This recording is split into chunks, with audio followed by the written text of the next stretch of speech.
This week, I'm going to be discussing my favorite WrestleMania moments.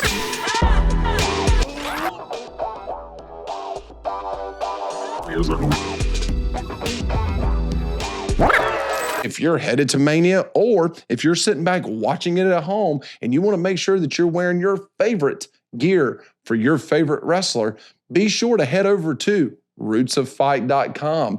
They've got some CM Punk gear over there. They got my boy Flair. They've got some Rey Mysterio stuff. If you want to have that classic look, classic feel, that retro wrestling feel and look, head to rootsoffight.com. Use promo code When Wrestling Was Real to get 20% off. And if you're kicked back watching the matches as well, if you're watching WrestleMania and you're having a big party, head over to drinkzeros.com. Pick out your favorite flavors, okay? This one is a cranberry. They have an assortment of flavors. Look on there, find out where you can buy it locally or just order it. Have it sent right to your house. drinkzeros.com. You must be 21 years old or over to enjoy, and also enjoy responsibly, okay? No one likes a crazy drunk. All right, guys, this list that I've compiled, I'm going to give you 3 that I think most people probably feel the same way about. And then I'm going to give you my 2 that are my personal ones where I actually was at WrestleMania and 2 moments that were, to me, just huge, okay? There's crazy matches that have happened at WrestleMania. I think maybe the greatest matches of all time.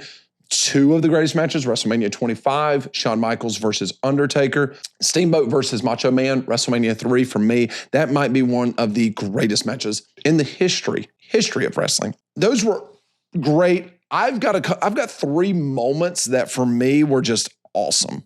And I think there's a list that we could do of 10. We could do 20 WrestleMania moments that we all go back and go, wow. But here's 3 that I think probably fit the bill for just about everybody, okay? We're going to start with WrestleMania 3. That same night, we got Macho versus Steamboat. We got maybe the biggest moment up to that night in wrestling history, and one of the biggest moments just in wrestling history in general. We got to see Hulk Hogan defend the title against Andre the Giant. The match, I'm not going to sit here and say is one of the greatest moments, but we did get to see Hogan slam Andre. The moment that has been talked about forever. The moment that everyone discusses. March 29th, 1987, Pontiac, Michigan at the Silver Dome. Record crowd, all that stuff. I mean, this was the night where WrestleMania became the Super Bowl for professional wrestling. This is the night when WrestleMania made its mark on the public. It made its mark on sports entertainment, where this is WrestleMania 1. We have celebrities. We got all that stuff that, that's involved in the match. But WrestleMania 3 was like, after that night, we've got to be there. You have to be there.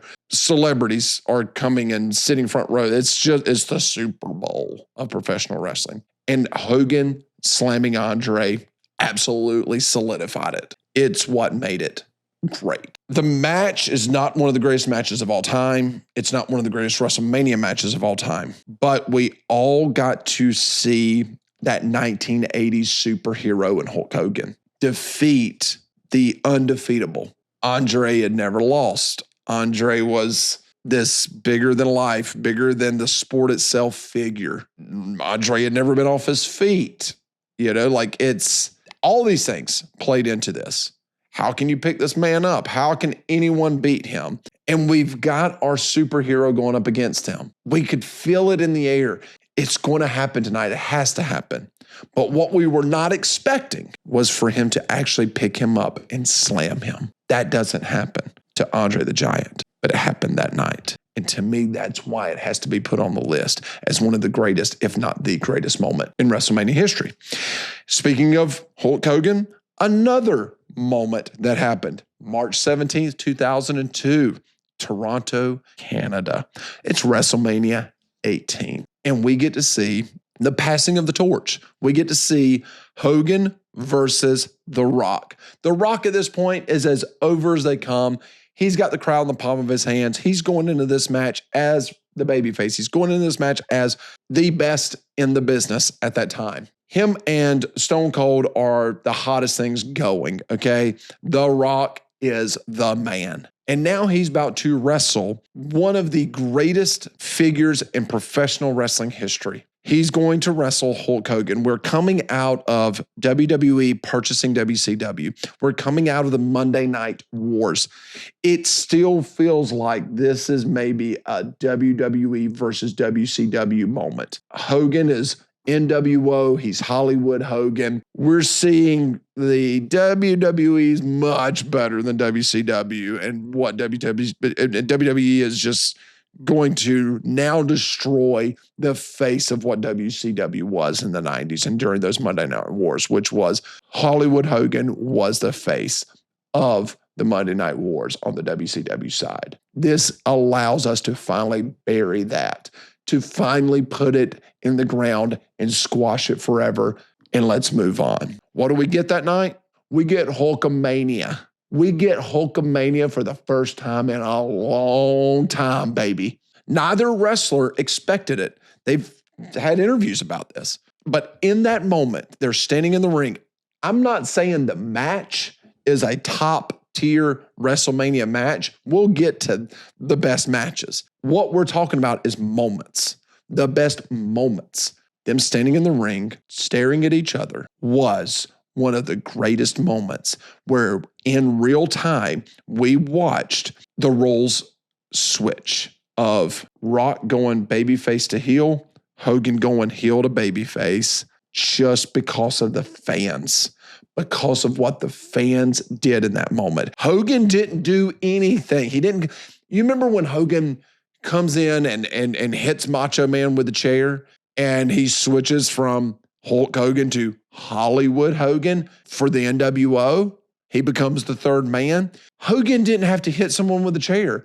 Nothing actually had to happen. Nothing tangible, nothing that we could touch and feel happened for him to switch. The fans decided to switch them. The fans dictated who was the babyface and the heel in that moment. We said, we want to feel the 80s again. We want to feel our childhood hero again. We want to know what that look and feel is like. Well, we got it. We got it with the fans doing it. The fans did that. They caused it. A perfect example of what professional wrestling is. No moves, no chair shots, no body slams, no flippy doos off the top rope, nothing. None of that happened. Just two men standing in a ring. They allowed the fans to dictate what was going to happen next. And we understood the assignment and we did the job. They allowed it. They took a moment, they took a breath, and they allowed us to make that switch for them. And it wound up being one of the greatest moments.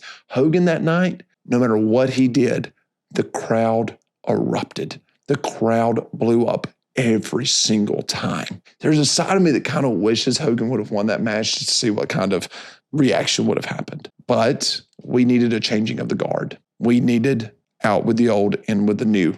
That's kind of what that night felt like.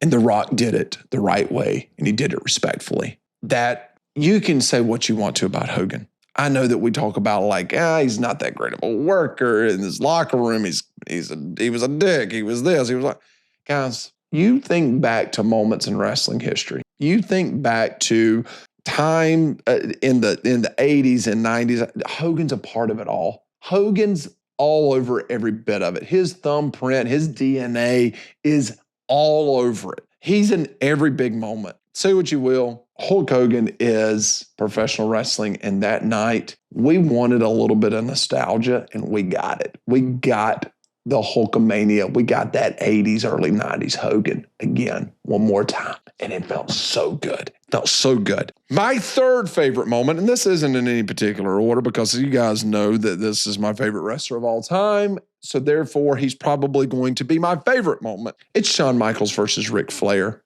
It's WrestleMania 24.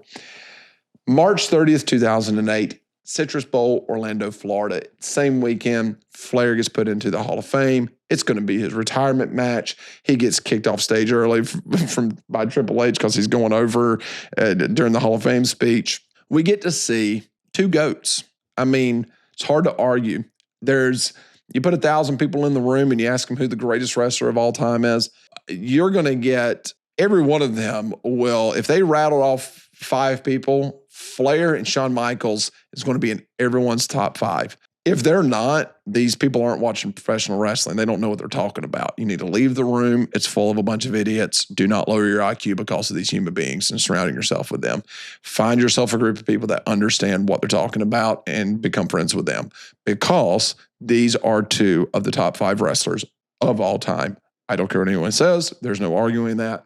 And we have both of them in the ring together. Flair, past his prime. We know that. Shawn, same.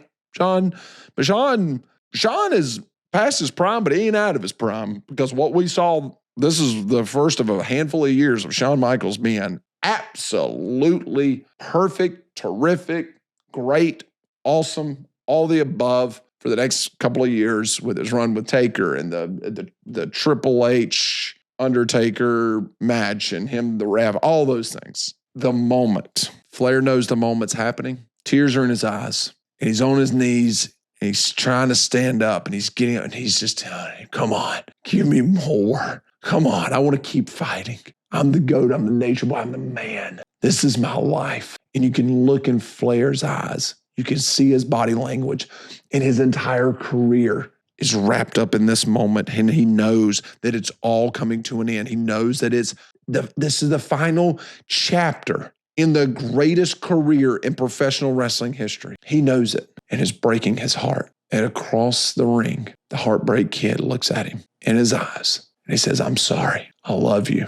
He didn't say that he was sorry because of what he was about to do. I believe he said he's sorry because you don't get to do what you love anymore, Nate. I'm sorry that you don't get to step back in this ring one more time. I love you, man. Thank you.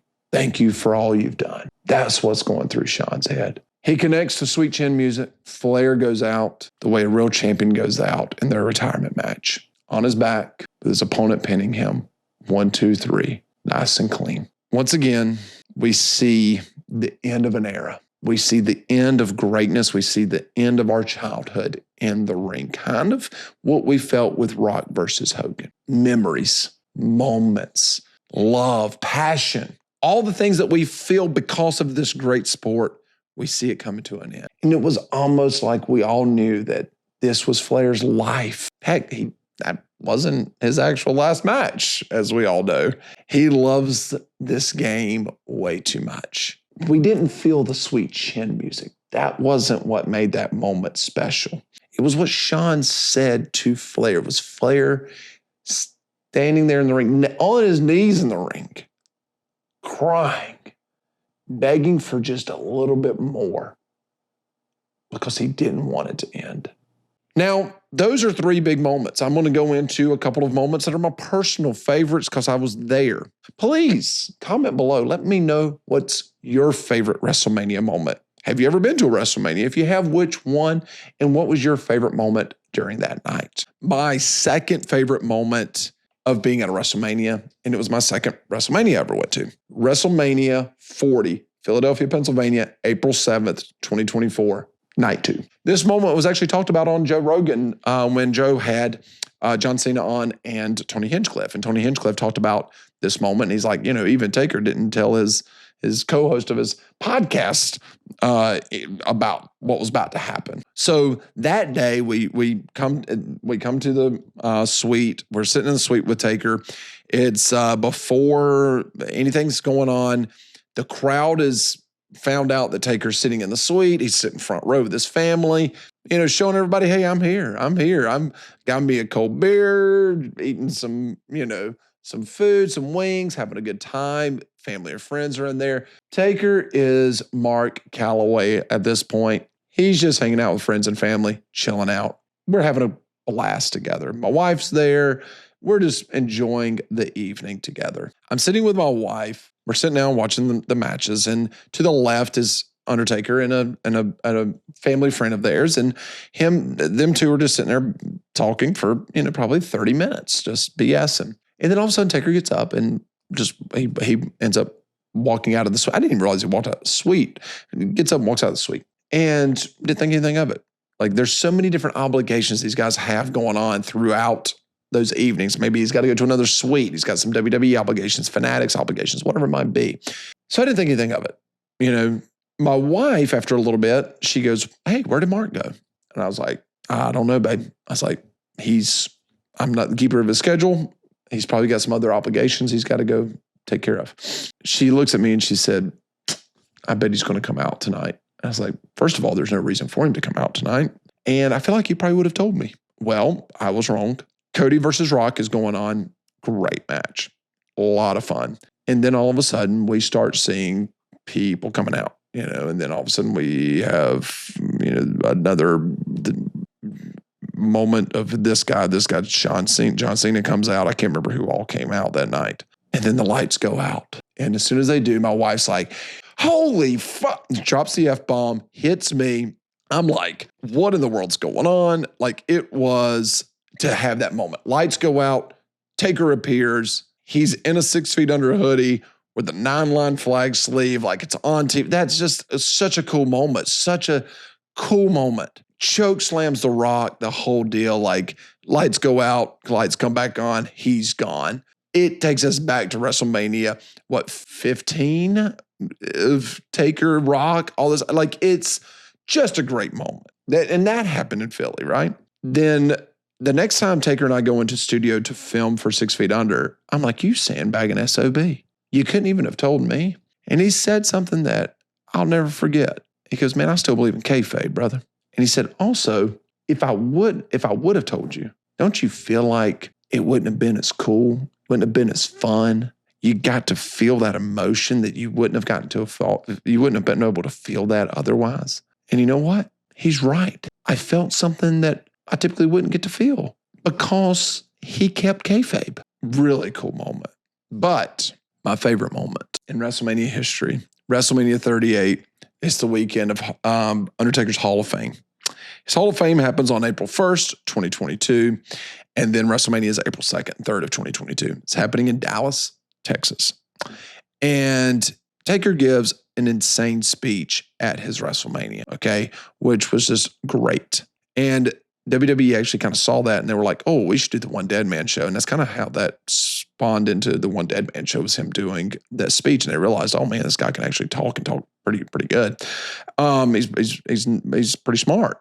But my favorite moment from that weekend was, we're in the suite. Once again, it's my first WrestleMania ever, hanging out with Godfather and the Godwins. And, I'm meeting, I get to meet Triple H. I get to meet Stephanie McMahon. I get all this cool stuff. I'm getting to meet all these people because of Mark, because of The Undertaker. And I am so thankful for that. We go to the WrestleMania. We're in the suite for 2 nights.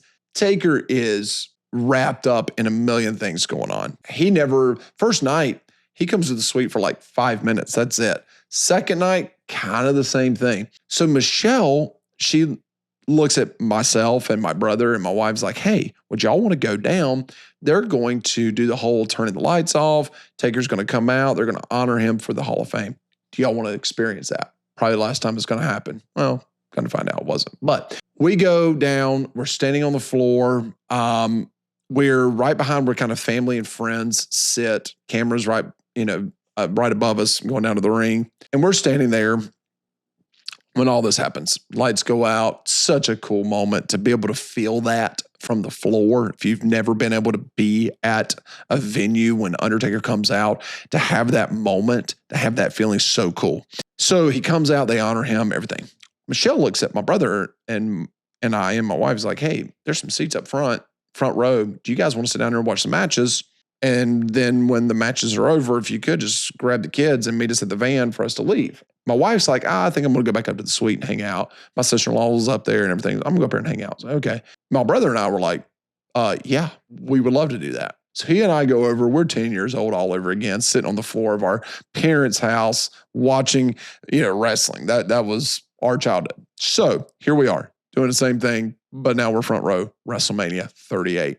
A match that Sheamus was in. I can't remember what the match was. He does his match or whatever. And then, not the moment, but the main event we saw too, Roman Reigns versus Brock Lesnar. Paul Heyman was on. That's where, Roman wins and man, we really get to that run with Roman, and we get to see him and Cody, that storyline, the bloodline, all of that stuff. Like, it is just a cool run that we have there for the next couple of years.